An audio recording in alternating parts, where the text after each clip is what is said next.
भारती के स्टूडियो में आज हमारे साथ हैं युवा निर्देशक अमित मसूरकर। अमित, बहुत बहुत स्वागत आपका हमारे स्टूडियोज में। शुक्रिया।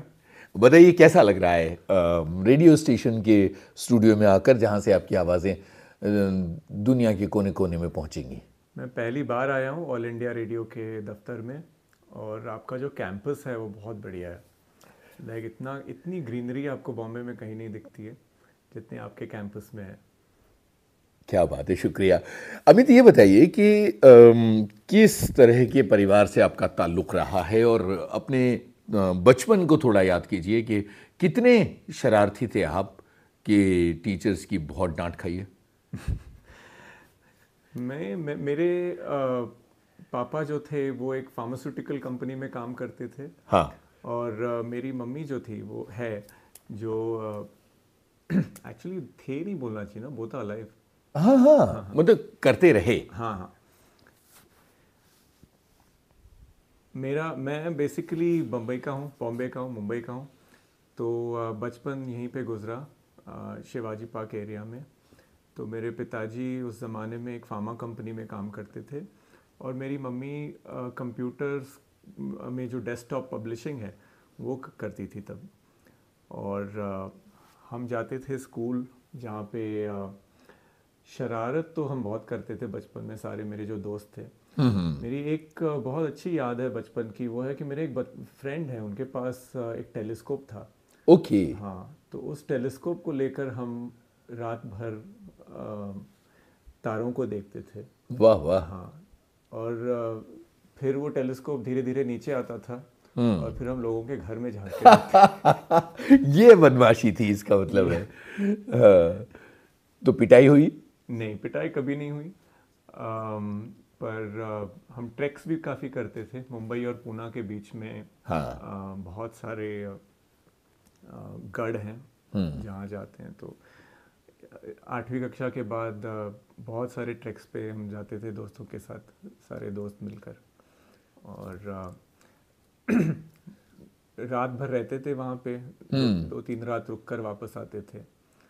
तो वो दिन जो थे, वैसे अभी बहुत सालों से मैंने वो वैसी टाइप की ट्रैकिंग की नहीं है, तो वो मुझे बहुत याद आता है। कभी कलसूबाई पर भी ट्रैक किया? कलसूबाई पर तो नहीं गया हूँ, बट बाकी सारे जो हरिश्चंद्रगढ़ है या मार्शेस है, आजोबा है, वहाँ पे अलंग कुलंग, फिर इजी वाले भी हैं, लोहागढ़ है। हाँ हाँ। तो वैसे वहाँ गया हूँ। क्या बात है। फिल्मों से किस तरह का कनेक्शन था, और घर में किस तरह का फिल्मों का माहौल था या म्यूजिक का माहौल था? घर में तो फिल्म का माहौल उतना नहीं था, मगर म्यूज़िक का माहौल था। मेरे पापा को म्यूज़िक का बड़ा शौक़ है। वो शाम को रियाज़ करते हैं, और उनके पास बहुत सारे एल्बम्स थे, म्यूज़िक एल्बम्स, तो उनको सुनता था मैं बचपन में। मगर जब मैं कॉलेज गया तो वहाँ पे मुझे सिनेमा की तरफ रुचि हुई। उसके पहले जो रेगुलर जो जैसे फिल्में होते हैं उस समय जो भी थे, जुरासिक पार्क था या DDLJ था, या वैसी फिल्में देखी थी। मगर कॉलेज में जाने के बाद मुझे वर्ल्ड सिनेमा का इंट्रोडक्शन हुआ। मैं अलग अलग फिल्में देखने लगा, पुरानी बॉलीवुड फिल्में, पुरानी हॉलीवुड फिल्में, दूसरी भाषाओं में फिल्में, सबटाइटल्स के साथ। और सिनेमा का जो इंट्रोडक्शन है वो कॉलेज में जाकर हुआ। वो कॉलेज वाले ज़माने की बात आगे चलकर हम करेंगे, लेकिन मैंने कहीं आपके बारे में रिसर्च करते हुए पढ़ा है कि आपके एक वेंगसरकर टीचर हुआ करते थे जो आपसे बहुत ज़्यादा परेशान हो गए थे। ये क्या मामला था? एक बार मैंने पेपर में उनका जो पेपर था, वो मैथ पढ़ाते थे? वो मैथ्स पढ़ाते थे, तो उनके पेपर में मैंने उनके लिए एक लेटर लिखा था ओ एग्जाम गॉड। अच्छा। कि sir, I am really sorry, I did not study for this exam. ये किस क्लास की बात है? ये 12th की बात है। तो उस पेपर को उन्होंने मशहूर कर दिया, और मैं लाफिंग स्टॉक बन गया था। ऐसे क्यों हुआ था? पढ़ाई क्यों नहीं हुई थी? कहाँ चल रहा था मामला? मुझे लगता है कि मैं हमेशा से आर्ट में ज़्यादा इंटरेस्टेड था। हाँ हाँ। लेकिन मैंने नेशनल ज्योग्राफिक में एक आर्टिकल पढ़ा था रोबोटिक्स पे। तो मुझे सडनली उस समय रोबोटिक्स में इंटरेस्ट आ गया था, मगर ये नहीं जानता था कि वो करने के लिए हाई लेवल मैथ्स की ज़रूरत है। हाँ। और उसमें मैं थोड़ा सा कच्चा था। तो लेकिन फिर भी मैं ऐसा नहीं था कि फेल होता था मैं, लेकिन मेहनत लगती थी पास होने के लिए, ये बात ज़रूर है। तो मतलब ये है कि वेंगसरकर टीचर को ये लिखना पड़ा आपको कि भाई इस बार ज़रा हो नहीं पाया, संभाल लेना आप। हाँ जी। इसका नतीजा? नतीजा हुआ कि मैं फेमस हो गया उसके वजह से। स्कूल की शरारतें तो समझ में आई कि ये हुआ कि मैथ की पढ़ाई नहीं हुई, लेकिन फिर जब 12th हुई तो क्या तय किया, कहाँ जाने का इरादा था उस वक्त? तभी तो मेरा मन पूरा इंजीनियरिंग पे था और मैं इंजीनियरिंग पढ़ने गया। 2 साल हाँ। इंजीनियरिंग पढ़ा और उसी दौरान मुझे फिल्म से मोहब्बत हुई। किस तरह से? मतलब पागल हो गया था मैं। I use to just watch films. दिन में 1 या 2 फिल्में देखता था, उनके बारे में पढ़ता था, उन लाइब्रेरी में जाके किताबें मंगवाता था फिल्म मेकर्स के बारे में। और ये 1999-2002 के बीच का टाइम है। उस समय इंटरनेट नया नया था और रिसोर्सेज जो थे वो थोड़े कम थे। अभी जैसे यूट्यूब है, उस पर बहुत सारी चीज़ें आप सीख सकते हो, उस समय वो नहीं था। तो बहुत ढूंढना पड़ता था, ढूंढ ढूंढ के कहीं से कुछ मिला, किसी स्क्रिप्ट, कोई स्क्रिप्ट मिल गई या किसी का इंटरव्यू मिल गया किसी फिल्म मेकर का, या किसी फिल्म के बारे में कुछ इन्फॉर्मेशन मिल गई, कहीं से कुछ डाउनलोड किया ये। तो वो बहुत चलता था। और उसी से मैं मेनली, मेरा जो एजुकेशन था फिल्म एजुकेशन, वो इंटरनेट के थ्रू ही शुरू हुआ था उस समय। तो जब आप इंजीनियरिंग कर रहे थे वो कौन सा शहर था जहाँ आप पढ़ रहे थे? ये मणिपाल नाम का एक शहर है कर्नाटका में। एजुकेशन का गढ़ है वो। हाँ, एजुकेशन का गढ़ है। बहुत ही अच्छा टाइम था वो। बहुत अच्छे दोस्त हैं, आज भी मेरे सारे दोस्त वहीं के हैं। और वहाँ पे एक बहुत अच्छी लाइब्रेरी थी, उनकी जो कम्युनिकेशंस डिपार्टमेंट की लाइब्रेरी थी। तो वहाँ पे बहुत अच्छे अच्छे किताबें थे। और उस टाइम वहाँ पे बहुत सारे वीडियो पार्लर्स हुआ करते थे, क्योंकि सिनेमा हॉल नहीं थे वहाँ पे। तो वो इलीगल फिल्म्स दिखाया करते थे, इलीगली। ओके। डीवीडी से उठा के कोई भी फिल्म दिखा दी। गॉडफादर दिखा दिया, नेक्स्ट डे टैक्सी ड्राइवर दिखा दिया, फिर ओहो। प्यासा दिखा दी, कुछ और दिखा दिया। उनके मन से कोई भी फिल्म लगती थी, ऐसा नहीं कि लेटेस्ट फिल्म लग रही है। तो उस वजह से स्टूडेंट्स जाके देखते थे और कुछ करने के लिए था नहीं, तो we used to go and watch. कौन सी ऐसी फिल्में थी जिन्होंने आपको उस वक्त बहुत ज़्यादा प्रभावित किया कि भाई ये फिल्म तो मेरे दिल में उतर गई? उस समय एक फिल्म थी जिसने मुझे अचंभित कर दिया था पूरा। वो फिल्म थी पल्प फिक्शन। ओह, तारंतिनो की। हाँ। तो वो मुझे समझ में नहीं आई जब मैंने देखी, लेकिन मुझे लगा कि मैंने कुछ बहुत ही अच्छा देखा है, लेकिन क्या है मुझे समझ में नहीं आया। तो मैंने उस फिल्म के बारे में जानने के लिए इंटरनेट पे स्क्रिप्ट डाउनलोड करके पढ़ी उस स्क्रिप्ट को, फिर उस फिल्म को डाउनलोड करके उसे 17 बार देखा, जस्ट टू नो कि हो क्या क्या रहा है। हो रहा है हाँ। उसमें? बहुत मारा मारी, बहुत खून खराबा है। हाँ, तो वो एक फिल्म थी। अदरवाइज उसके अलावा भी बहुत सारी फिल्में थी उस समय जो देखी थी, जो पसंद है, आज भी पसंद है। स्कॉर्सेसी की बहुत सारी फिल्में हैं जो उस समय देखी थी। मीरा नायर की फिल्म सलाम बॉम्बे देखी थी, वो मुझे बहुत पसंद आई थी। शेखर कपूर की भी फिल्म बैंडिट क्वीन उस समय 95 में आई थी वो, लेकिन वो भी फिल्म वहाँ मैंने पहली बार वहीं पे देखी थी, और इन द वीडियो पार्लर वहाँ पे। वो बहुत अच्छी फिल्म है। सत्या थी उस समय। ओह हो। सत्या मुंबई भी, का किंग हाँ, कौन? सत्या बहुत पसंद आई थी। और जब हम ये बात कर रहा हूँ मैं, जब 2003-4, सो शायद कंपनी भी आई थी। तो ये सारी फिल्में थी। दिल चाहता है आई थी, वो भी उस समय काफ़ी प्रभावशाली फिल्म थी मेरे जनरेशन के लिए। इसके सिवा क्या हो रहा था? मतलब इंजीनियरिंग की पढ़ाई हो रही है और बहुत सारा सिनेमा आप देख रहे हैं, उसके सिवा क्या हो रहा था? कहीं कुछ लिखने का चस्का लगा था? उसी दौरान मैंने लिखने की कोशिश की। मैंने वहीं पे हॉस्टल में बेस्ड एक फिल्म लिखी थी। अच्छा। और मेरा तब मन था कि मैं वहीं बना लूँ उस दोस्तों के साथ। मगर कैमरास उतने अवेलेबल नहीं थे उस समय, और अब जैसे मोबाइल फ़ोन पे कैमरास हैं, वहाँ तब 20 साल पहले वो नहीं था, टेक्नोलॉजी नहीं थी। तो वो बना नहीं पाया उस समय। फिर मैं बॉम्बे आ गया, वहाँ यहाँ आकर मैंने स्ट्रगलिंग शुरू की। पहले मैंने राइटर बनने की कोशिश की, वो राइटिंग सैम्पल्स लेके जाता था लोगों को मिलने।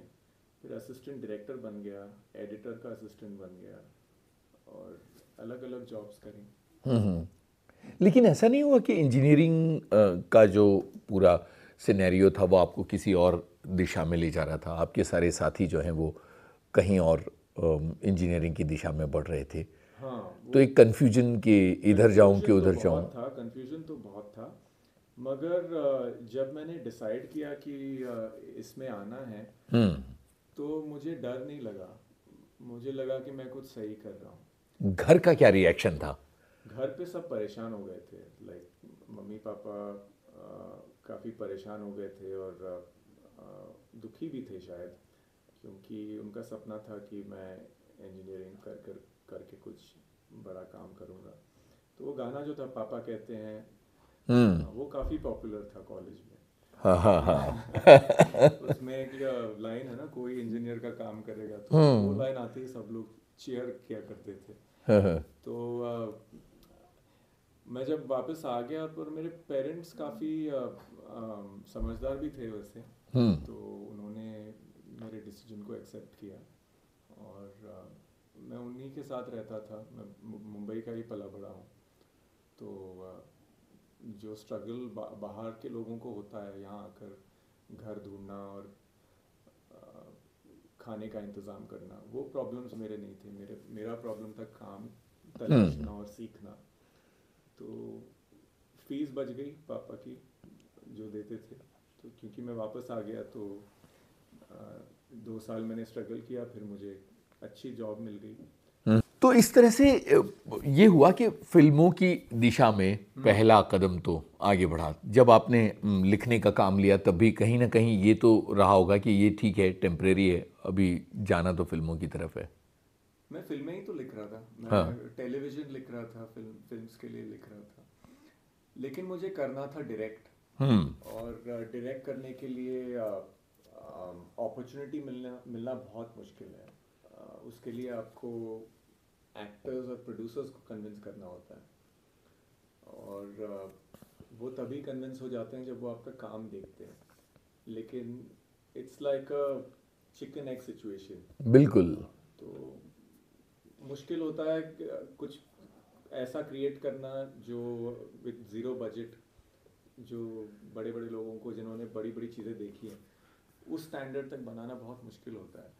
तो मैंने एक दो शॉर्ट फिल्म्स बनाई थी, वो बनाकर मैंने कोशिश करी उनको फेस्टिवल्स भेजने की वगैरह, मगर वो इतनी अच्छी नहीं निकल के आई उस समय। और फिर मैंने वो ग्रेट इंडियन कॉमेडी शो में लिखना शुरू किया। अच्छा, हाँ। तो वहाँ तो बड़े राइटर्स की टीम रही होगी, और ये जॉनर था क्या आपका, या दिक्कत हुई इसमें आपको? नहीं, बहुत मतलब हम सारे राइटर्स का एक रूम हुआ करता था, राइटर्स रूम। अच्छा, हाँ, हर कौन कौन आपके उस वक्त के साथी थे? उस वक्त हमारे साथ हमारे लीड राइटर थे अरशद सैयद, हाँ हाँ। फिर आर डी तेलंग, जो कौन बनेगा करोड़पति लिखते थे? करेक्ट, और महेश रामचंदानी थे, करण मीरचंदानी थे, फिर हमारे दोस्त वरुण ग्रोवर थे, वो भी नए नए थे। राहुल पटेल, जो उनके राइटिंग पार्टनर हुआ करते थे उस समय, वो भी थे। और काफ़ी लोग थे। क्या बात है। हाँ, और सारे लोग मिलते थे मंडे, पिज़्ज़ा मंगवाया जाता था, और अपने अपने जोक्स और जो स्केचेस लिख के आते थे, गैग्स, उसका डिस्कशन होता था, और फीडबैक मिलता था सबसे, और फिर उसे भेजा जाता था एक्टर्स को। तो एक प्रोसेस था उस समय, और ये नया था उस समय, दिस वाज नॉट देयर। ये अभी आफ्टर ओटीटी राइटर्स रूम काफ़ी कॉमन हो गया है। तो ये पहली बार इंडिया में कोई अटेम्प्ट कर रहा था। तो हमारे राइटर्स रूम के हेड थे शैलेश दवे। तो वो बहुत बड़े फ़ैन थे सैटरडे नाइट लाइव के। तो उन्होंने वहाँ का जो मॉडल था वो यहाँ पे रेप्लिकेट किया था। तो ऑफिस में बहुत सारे स्केचेस के डीवीडीज थे। ऑफ कोर्स हमने कोई कॉपी नहीं किया उस शो में, लेकिन एक्सपोजर बहुत मिला। लाइक बहुत बढ़िया shows like Saturday night live obviously, फिर किड्स इन द हॉल करके एक था, फिर अपराइट सिटीजन ब्रिगेड, फिर मॉन्टी पाइथन। जो स्केच कॉमेडी है उसको स्टडी करना हमारा काम हो गया था, तो हम बहुत ज़्यादा देखते थे स्केचेस। और उससे क्या हो गया ना कि हम सिर्फ 3 मिनट में सोचने लगे। फिर जो एक भी प्रोसेस चेंज हो गया पूरा सोचने का। तो सोचने आइडियाज जो भी आते थे वो 3 मिनट के होते थे, 2 मिनट 3 मिनट के आइडिया। अगर आपने न्यूज़पेपर खोल लिया तो आपको सिर्फ जोक ही जोक दिखेगा। इस पे क्या हो सकता है, उस पे क्या हो सकता है, आज पार्लियामेंट में ये हुआ, चलो ये इससे खेल लेते हैं। हाँ, इससे करते हैं। तो वैसे सोच हो गई थी। तो फिर मुझे रियलाइज़ हुआ 2 साल के बाद कि अगर मैं फिल्में लिखने आया हूँ तो 2-2 मिनट में नहीं सोच सकता हूँ। मुझे बड़ा सोचना होगा। 2 घंटा ऐसे सोचना होगा। तो इस स्केच कॉमेडी के माहौल से बाहर आने के लिए, या इवन आप स्टैंड अप लिखते हो, पंच लाइन एक के बाद एक पंच लाइन आना चाहिए। तो we were writing stand up for all these guys. उस समय राजू श्रीवास्तव भी थे उस शो पे, शेखर सुमन थे। शेखर सुमन, रणवीर शोरी, पूर्वी Joshi, so all these really good comics. तो इनके लिए हर एक का स्टाइल अलग था, तो उनके स्टाइल के हिसाब से जोक्स भी ट्वीक करने होते थे। तो अलग अलग राइटर्स इसको लिखते थे, तो इट वाज ऑल डिवाइडेड। तो मगर इस प्रोसेस से बाहर आना बहुत मुश्किल था। मुझे ऑलमोस्ट 1-2 साल लगा इस प्रोसेस से निकलने के लिए, और मेरा नेक्स्ट स्क्रिप्ट रेडी करने में इतना टाइम तो लग गया था उस समय। ओहो हो, आगे की कहानी सुनते भाई। बात ये चल रही थी कि आप कॉमेडी लिखने लगे ग्रेट इंडियन कॉमेडी शो में, और यहाँ आपको लगा कि आपका जो राइटिंग स्टाइल है वो 2 मिनट और 3 मिनट के दायरे में बंध गया है, जबकि आपको 2 घंटे 2.5 घंटे के दायरे में सोचना है। तो कैसे अपने आप को ट्रांसफॉर्म किया और स्क्रिप्ट लेके प्रोड्यूसर्स के चक्कर काटना या अपनी स्टोरी सुनाना, ये जो नैरेशंस, इन सब से जुड़ा कुछ अनुभव है? ये क्या स्ट्रगल था? स्ट्रगल मेन आइडिया का होता है। अगर आपका आइडिया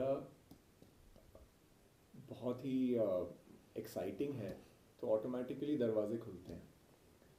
तो मैंने जो आइडियाज़ लिखे थे उससे दरवाजे तो आसानी से खुल रहे थे। मैं जाके लोगों को सुनाता था आइडियाज़, मगर उन्हें कास्ट करने में बहुत टाइम लगता था। इसमें हीरो कौन होगा, हीरोइन कौन होगी, डायरेक्टर कौन होगा, तो वो जो मैथमेटिक्स है उससे बहुत दिक्कत होती थी। इसमें 4 फिल्में हैं जिसमें मैं साइन था, जो रेडी थी, जिसमें स्टूडियो था, डायरेक्टर थे, लेकिन वो फिल्में बन नहीं रही थी। और उसकी वजह मैं नहीं था। तो मुझे लग रहा था कि मैं मेहनत तो कर रहा हूँ लेकिन फिल्में बन नहीं रही हैं, नतीजे नहीं आ रहे। 1-2 नतीजे आ गए, लेकिन वो मेरे मन, मतलब ऐसे फिल्में नहीं थी जो मुझे कहनी थी। तो फिर मुझे रियलाइज़ हुआ कि अगर मुझे कुछ करना होगा तो खुद ही करना होगा।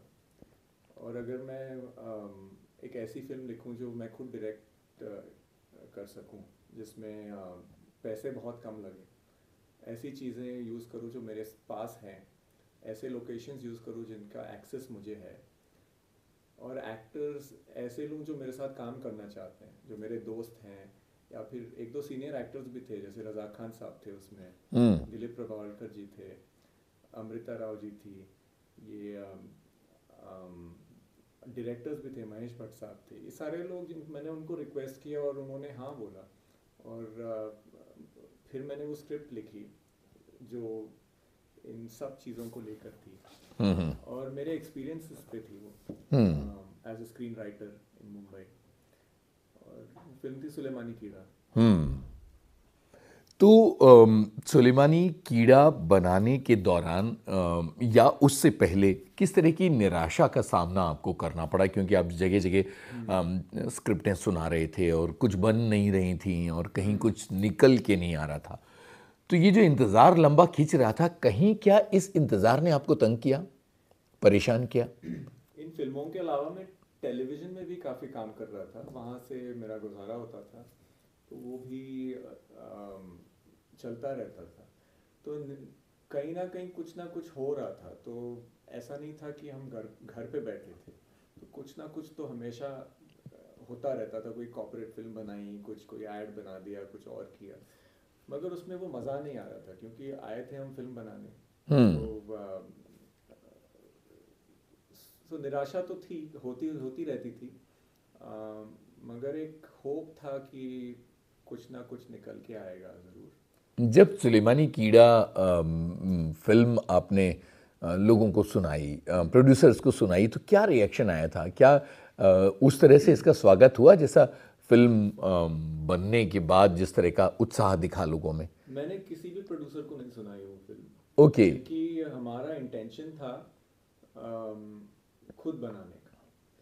तो जो एक्टर्स थे वो मेरे दोस्त थे, किसी ने एक्टिंग करी नहीं थी इसके पहले। हम्म।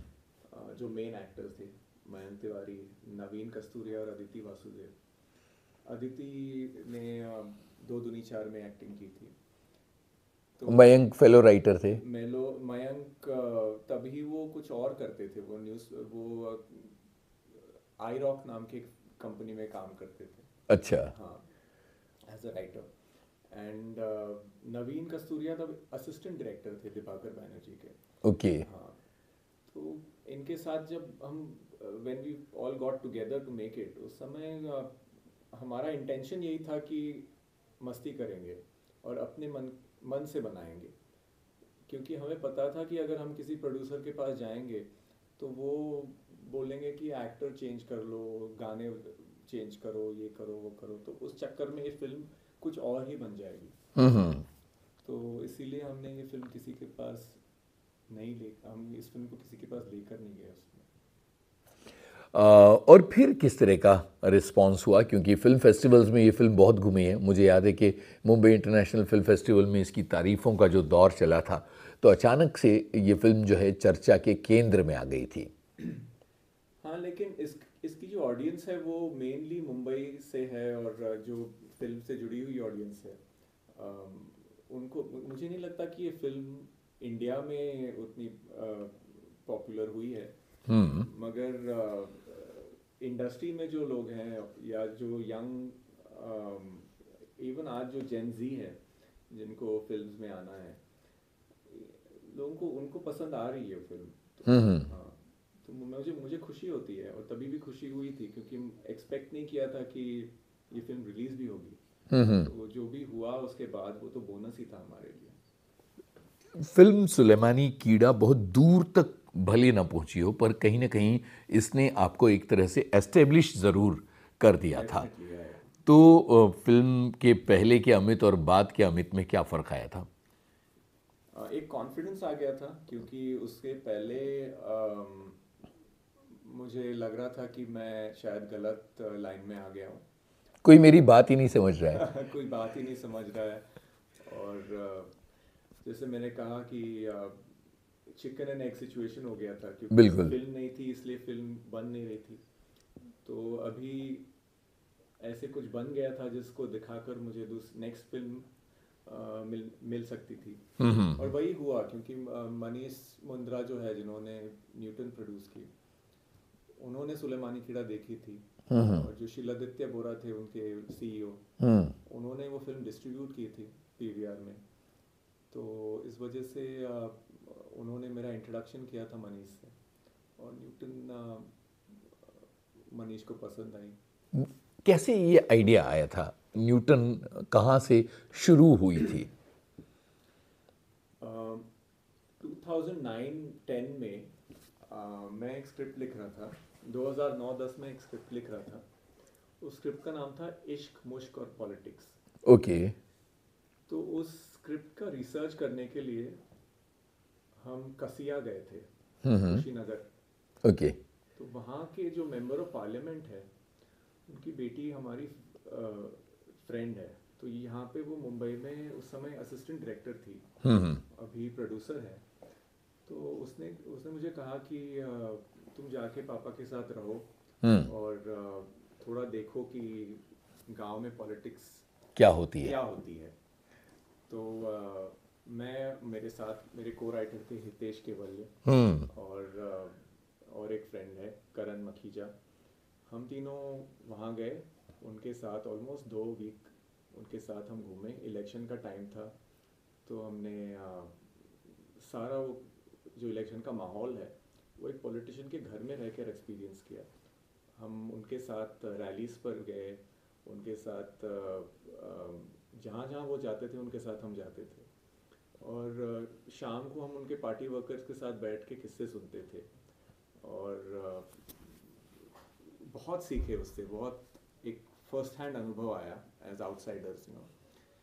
तो मेरे मन में वो हमेशा ये उससे जुड़ी हुई जो चीज़ें थी, ऑब्जेक्ट्स थे, इलेक्शन से जुड़े हुए जो ऑब्जेक्ट्स, वो मेरे कहीं ना कहीं मेरे जहन में थे।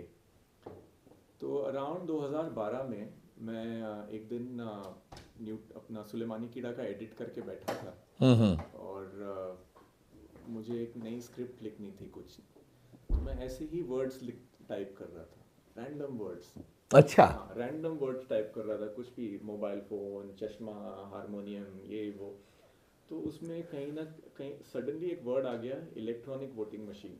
ओके। हाँ, तो जब वो वर्ड आ गया उसमें, तो मुझे लगा कि इसमें कुछ बात है, इसमें कुछ हो सकता है। हाँ हाँ और उसी हफ्ते मैंने एक किताब पढ़ी थी, किताब का नाम था बस्तर, हाँ हाँ हाँ जो राहुल पंडिता ने लिखी हुई किताब है। हाँ हाँ। तो बस्तर और इलेक्ट्रॉनिक वोटिंग मशीन का एक सॉर्ट ऑफ कनेक्शन बन स्ट्रेंज गया। कनेक्शन हो गया। और ऐसे ही स्टोरी सामने आने लगी कि अगर इलेक्ट्रॉनिक वोटिंग मशीन को बस्तर में लेकर जाते हैं तो फिर वहाँ पे इश्यूज और हैं, यहाँ पे इश्यूज और। तो एक मुझे लगा कि इस पे एक फिल्म बन सकती है। और वो story, it just came to me. I think it just took like an hour of like thinking and it started forming. और न्यूटन का जो कैरेक्टर है वो मेरे पापा जैसे हैं। अच्छा।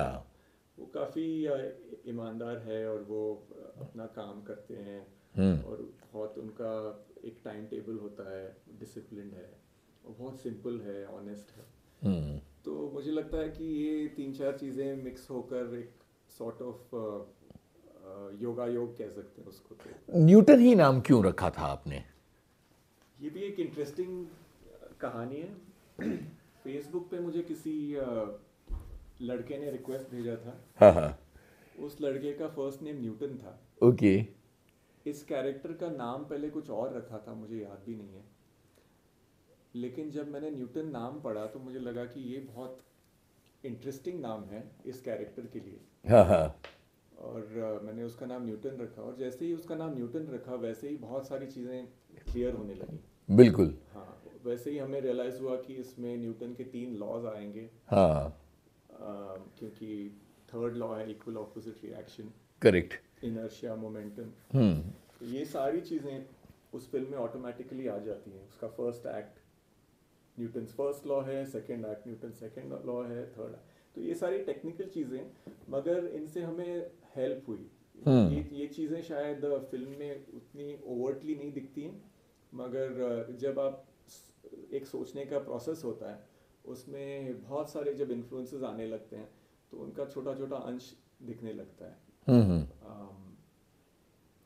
तो क्या कितने समय में आपने ये फिल्म लिखी थी और जब इसको पिच किया तो क्या कहीं कोई रेजिस्टेंस आया, कोई विरोध आया कि इस तरह की फिल्म जिसमें ग्लैमर कम है और क्या इस तरह की चीज़ों की जगह मौजूदा माहौल में बन रही है? मैंने फिल्म सिर्फ 2 स्टूडियोज में पिच की थी, जो टॉप 2 स्टूडियोज में। हाँ हाँ। तो वहाँ पे उन्होंने कहा कि कुछ यूथ को लेकर यूथ वाला कुछ लेकर आओ। तो मैंने हाँ कहा हाँ। कि भाई ये यूथ ही है, न्यूटन इज यूथ। तो उन्होंने कहा कि नहीं भाई, तुमने सुलेमानी कीड़ा बनाई है, वैसे कुछ लेकर आओ, मस्ती वाली फिल्म। तो फिर मैं वैसी कुछ फिल्म लिखने बैठ गया क्योंकि न्यूटन उनको समझ में नहीं आ रही थी। फिर लकीली उसी महीने मुझे अ, ये मिल गए मुंद्रा साहब और वो फिल्म ग्रीन लाइट हो गई। तो मैंने उतने लोगों को नहीं दिखाई थी वो फिल्म, जिस दो तीन लोगों को दिखाई थी। एक्टर्स फिर कहाँ से आए? तो इस तरह से ये हुआ कि फिल्मों की दिशा में पहला कदम तो आगे बढ़ा। जब आपने लिखने का काम लिया तब भी कहीं ना कहीं ये तो रहा होगा कि ये ठीक है, टेम्परेरी है, अभी जाना तो फिल्मों की तरफ है। मैं फिल्में ही तो लिख रहा था, हाँ। मैं टेलीविजन लिख रहा था, फिल्म्स के लिए लिख रहा था। लेकिन मुझे करना था डायरेक्ट, और डायरेक्ट करने के लिए अपॉर्चुनिटी मिलना मिलना बहुत मुश्किल है। उसके लिए आपको एक्टर्स और प्रोड्यूसर्स को कन्विंस करना होता है, और वो तभी कन्विंस हो जाते हैं जब वो आपका काम देखते हैं। लेकिन it's like a chicken egg situation. बिल्कुल। तो मुश्किल होता है कुछ ऐसा क्रिएट करना जो विद ज़ीरो बजट, जो बड़े बड़े लोगों को जिन्होंने बड़ी बड़ी चीज़ें देखी हैं उस स्टैंडर्ड तक बनाना बहुत मुश्किल होता है। तो मैंने एक दो शॉर्ट फिल्म्स बनाई थी, वो बनाकर मैंने कोशिश करी उनको फेस्टिवल्स भेजने की वगैरह, मगर वो इतनी अच्छी नहीं निकल के आई उस समय। और फिर मैंने वो ग्रेट इंडियन कॉमेडी शो में लिखना शुरू किया। अच्छा, हाँ। तो वहाँ तो बड़े राइटर्स की टीम रही होगी, और ये जॉनर था क्या आपका, या दिक्कत हुई इसमें आपको? नहीं, बहुत को मतलब हम सारे राइटर्स का एक रूम हुआ करता था, राइटर्स रूम। अच्छा, हाँ, कौन हर कौन आपके उस वक्त के साथी थे? उस वक्त हमारे साथ हमारे लीड राइटर थे अरशद सैयद, हाँ हाँ। फिर आर डी तैलंग जो कौन बनेगा करोड़पति लिखते थे? करेक्ट, और महेश रामचंदानी थे, करण मीरचंदानी थे, फिर हमारे दोस्त वरुण ग्रोवर थे, वो भी नए नए थे, राहुल पटेल जो उनके राइटिंग पार्टनर हुआ करते थे उस समय, वो भी थे, और काफ़ी लोग थे। क्या बात है। हाँ, और सारे लोग मिलते थे मंडे, पिज़्ज़ा मंगवाया जाता था, और अपने अपने जोक्स और जो स्केचेस लिख के आते थे, गैग्स, उसका डिस्कशन होता था, और फीडबैक मिलता था सबसे, और फिर उसे भेजा जाता था एक्टर्स को। तो एक प्रोसेस था उस समय, और ये नया था उस समय, दिस वाज नॉट देयर। ये अभी आफ्टर ओटीटी राइटर्स रूम काफ़ी कॉमन हो गया है। तो ये पहली बार इंडिया में कोई अटेम्प्ट कर रहा था। तो हमारे राइटर्स रूम के हेड थे शैलेश दवे। तो वो बहुत बड़े फ़ैन थे सैटरडे नाइट लाइव के। तो उन्होंने वहाँ का जो मॉडल था वो यहाँ पे रेप्लिकेट किया था। तो ऑफिस में बहुत सारे स्केचेस के डीवीडीज थे। ऑफ कोर्स हमने कोई कॉपी नहीं किया उस शो में, लेकिन एक्सपोजर बहुत मिला, लाइक बहुत बढ़िया shows like Saturday night live obviously, फिर किड्स इन द हॉल करके एक था, फिर अपराइट सिटीजन ब्रिगेड, फिर मॉन्टी पाइथन, जो स्केच कॉमेडी है उसको स्टडी करना हमारा काम हो गया था। तो हम बहुत ज़्यादा देखते थे स्केचेस, और उससे क्या हो गया ना कि हम सिर्फ 3 मिनट में सोचने लगे। फिर जो एक भी प्रोसेस चेंज हो गया पूरा हाँ, सोचने का। तो सोचने आइडियाज़ जो भी आते थे वो 3 मिनट के होते थे, 2 मिनट 3 मिनट के आइडिया। अगर आपने न्यूज़पेपर खोल लिया तो आपको सिर्फ जोक ही जोक दिखेगा। इस पे क्या हो सकता है, उस पे क्या हो सकता है, आज पार्लियामेंट में ये हुआ, चलो ये जोक इससे खेल बनाते लेते हैं, हैं, हाँ। इससे करते हैं। तो वैसे सोच हो गई थी। तो फिर मुझे रियलाइज़ हुआ 2 साल के बाद कि अगर मैं फिल्में लिखने आया हूँ तो 2-2 मिनट में नहीं सोचूंगा। न्यूटन बनाने के दौरान किस तरह के चैलेंजेस का सामना आपको करना पड़ा, क्योंकि जिस इलाके में आप गए वो बहुत ज़्यादा आसान इलाका नहीं है, हम्म। तो कितनी परेशानियां आई? परेशानियाँ मुझे तो ज़्यादा नहीं आई, शायद मेरे लाइन प्रोड्यूसर को आई होगी। हाँ हाँ। क्योंकि वो हैंडल कर रहे थे सारी जो परेशानियाँ थी। हमारी जो टीम थी, हम बहुत केयरफुल थे वहाँ उस एरिया में, क्योंकि we were shooting in naxalite area, तो वहाँ जो पुलिस है उन्होंने हमें पहले ही पुलिस प्रशासन ने हमें बताया था कि आप सपोर्ट लेकर मत जाइए हमारा, हम्म। आप खुद ही जाकर वहाँ शूट कीजिए, क्योंकि अगर आपके साथ पुलिस है तो प्रॉब्लम हो सकती है। हम्म। तो हम विदाउट पुलिस गए थे और हमें किसी ने तंग नहीं किया, कोई परेशानी नहीं हुई कोई किसी भी प्रकार की। और लेकिन वहाँ पे इंसिडेंट्स होते थे, हमें सुनाई देता था कि कुछ हो रहा है, कभी कभी लोग आते थे देखने शूट, और हमें पता रहता था कि कुछ गड़बड़ है। एक बार मेरे साउंड रिकॉर्डिस्ट को भी किसी ने पकड़ के क्वेश्चनिंग किया था। हम्म। इस सारी चीज़ें होती थी। मगर ओवरऑल जो वहाँ के दल्ली राजाराज के जो लोग थे बहुत सपोर्टिव थे, बहुत लोगों ने उसमें एक्टिंग भी की है, और as a unit I think बहुत अच्छा यूनिट था हमारा। तो सारे असिस्टेंट्स जो थे, सारे एक्टर्स जो थे, सारे बहुत डेडिकेटेड थे, तो मज़ा आ गया उसमें शूट करके। न्यूटन एक कोई कहना चाहिए कि एक मसालेदार कमर्शियल फिल्म नहीं थी, वो एक ऐसी फिल्म थी जो एक मुद्दे की बात करती है। तो क्या कभी ये उम्मीद भी की थी कि इस फिल्म को जिस तरह का रिस्पांस, जिस तरह के अवार्ड्स और जिस तरह की कामयाबी मिली, ये वो रास्ता तैयार हो रहा है? नहीं, कभी इसके बारे में इतना सोचा नहीं था। जब बना रहे, जब कहानी हम बताते हैं तो इसके बारे में नहीं सोचते हैं कि आगे क्या होगा। वो कहानी को बताना ही हमारा फोकस होता है। फोकस होता है, और उसी पे पूरा अटेंशन होता है। और अगर हम सोचने लगे कि लोग क्या कहेंगे, लोगों को कैसे लगेगा, पब्लिक रिएक्शन क्या होगा, तो फिर हम कभी भी अच्छा फिल्म नहीं बना पाएंगे। इम्पॉसिबल है। बिल्कुल। क्योंकि आप फिर अपने दिल से नहीं सोच रहे हो, आप सिर्फ एनालाइज कर रहे हो, आप सिर्फ गेस कर रहे हो कि वो इनविजिबल ऑडियंस जिसको आप जानते नहीं हो वो कलेक्टिवली कैसे सोच रहा है। तो मुझे लगता है कि उस समय हमने बिल्कुल कुछ अज्यूम नहीं किया था, कुछ एक्सपेक्ट नहीं किया था। तो जो हुआ वो बहुत ऑर्गेनिक था।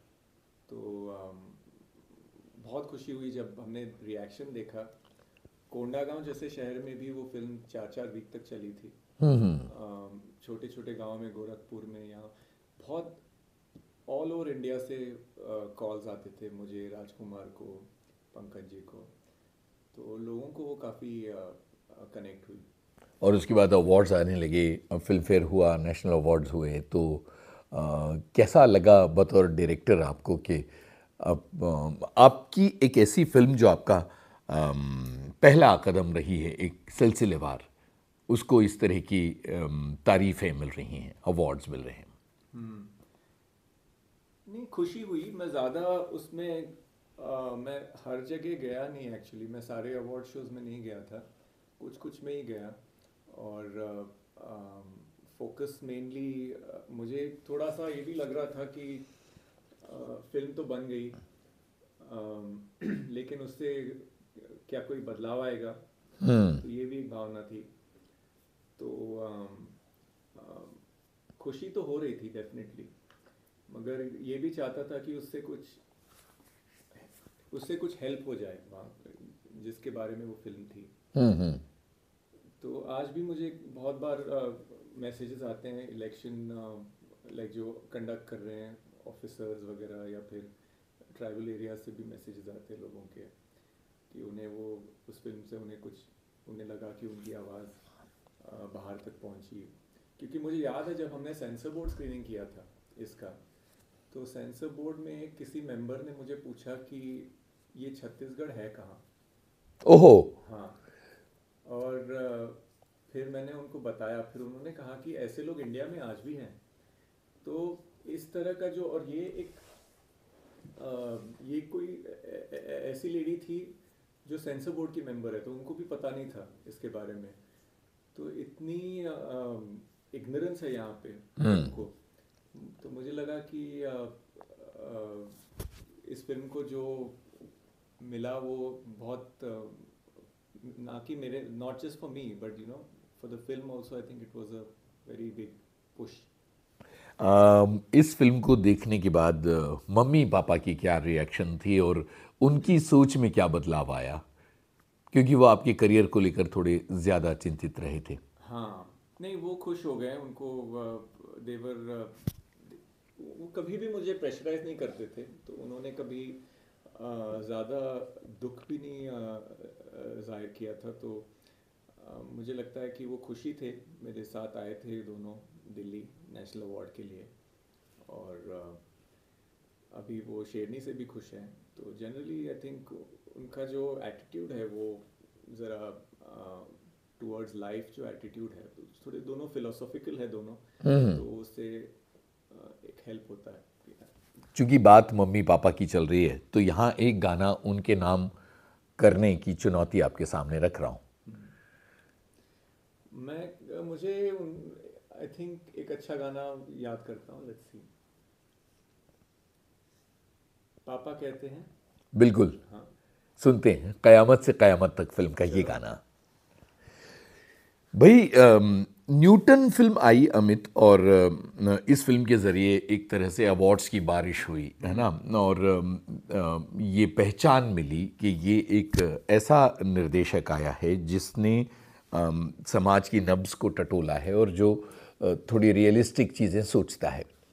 अगली फिल्म आने में वक्त इतना सारा क्यों लगा?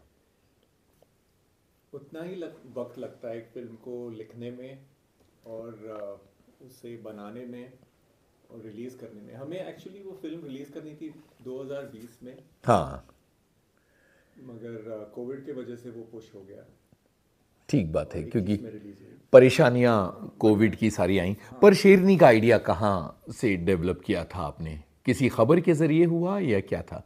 शेरनी का आइडिया एक्चुअली न्यूज़पेपर्स में बहुत सारे आर्टिकल्स आते थे about tigers and man eaters and उनका जो हंट है उसके बारे में। तो काफ़ी सारे केसेस थे उस समय, और उसी से आई थिंक प्रेरित होकर आस्था ने वो स्टोरी लिखी थी और काफ़ी रिसर्च की थी उसमें, काफ़ी सारे केसेस स्टडी किए थे महाराष्ट्र में, एमपी में, कर्नाटक में, उत्तराखंड, सारे केसेस को एनालाइज करके देखा कि इसके पीछे हो क्या रहा है।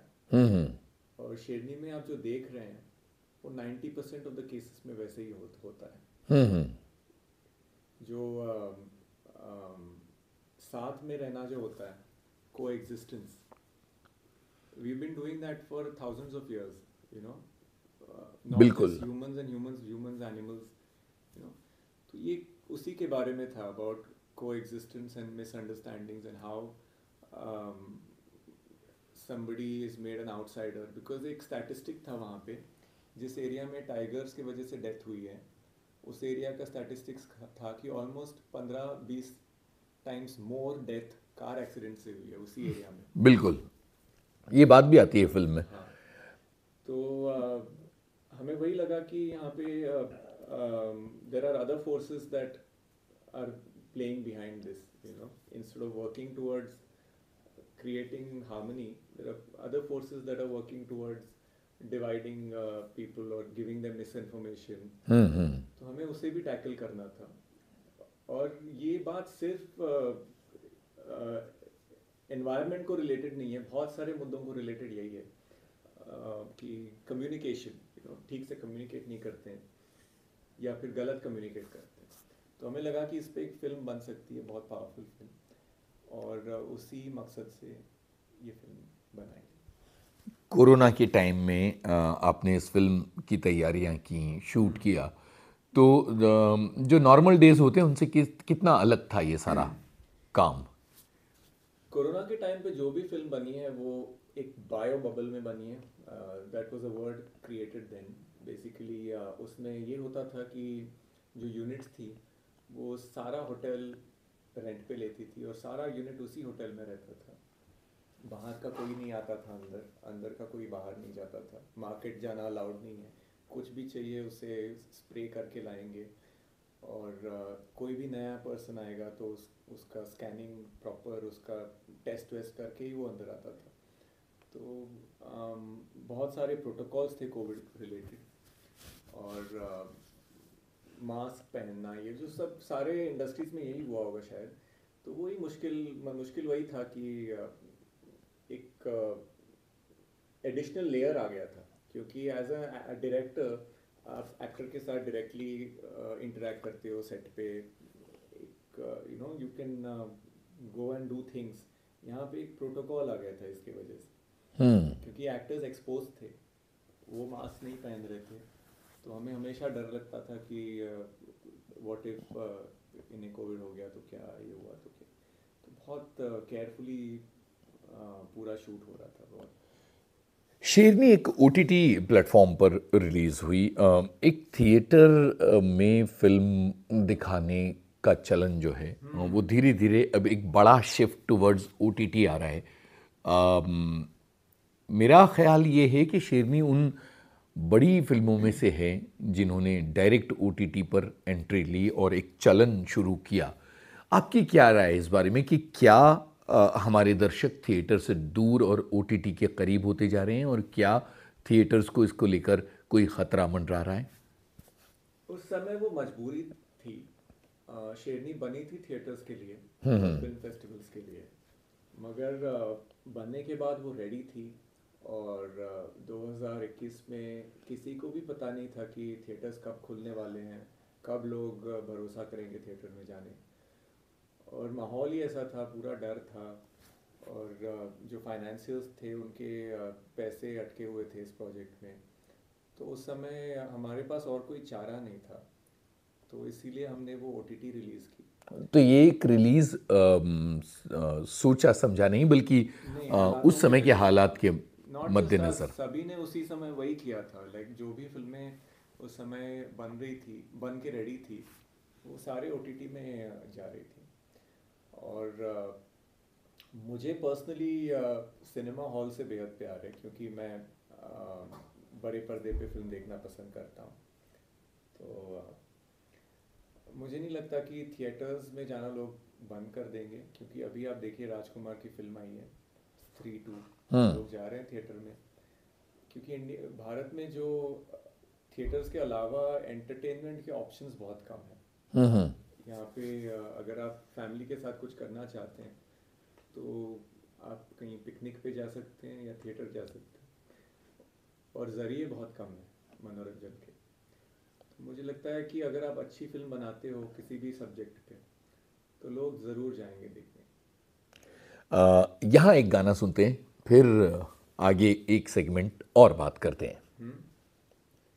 लेट्स सी, जरा देखता हूँ कौन सा गाना स्पॉटिफाई हो। ठीक है।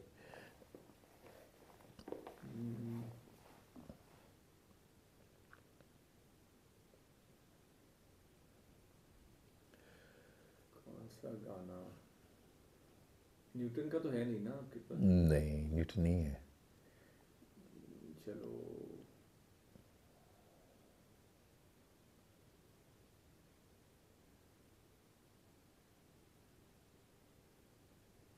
ये कोक स्टूडियो वगैरह नहीं सब चलेगा ना यहाँ? नहीं चलता है यहाँ थोड़ा। Okay, film, only film. Only film. How about